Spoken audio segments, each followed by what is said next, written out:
আসসালামু আলাইকুম সবাই সবাই কেমন আছেন? আজ আপনাদের সাথে নতুন আরেকটি রেসিপি শেয়ার করব। যদি আপনাদের ভালো লাগে লাইক কমেন্ট এবং সাবস্ক্রাইব করে দিবেন। আজকে আমি রান্না করব পোকা মাছ। এই মাছটি আজ রান্না করব।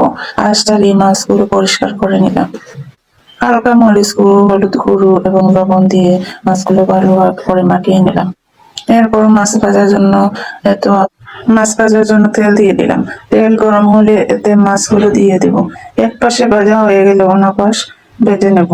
এবার মাছগুলো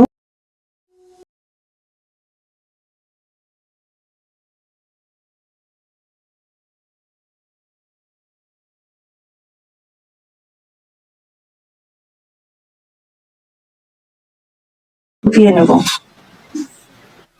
অন্য মাছগুলো দিয়ে দেব। মাছ ভাজা শেষ হয়ে গেলে মাছ ভাজার তেলগুলো আমি তরকারিতে দিয়ে দিলাম। এরপরে দিয়ে দিব পেঁয়াজ বাটা এবং রসুন বাটা। পেঁয়াজটা ভালোভাবে কষিয়ে নেব। পেঁয়াজটা কষানো হয়ে গেছে।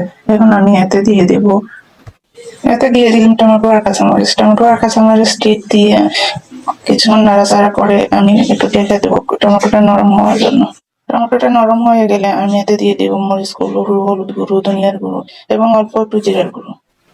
5 মিনিট পর নেড়ে চেড়ে দিয়ে অল্প একটু পানি দিয়ে এরপর দিয়ে দেবো ভেজে রাখা মাছটা দিয়ে কিছুক্ষণ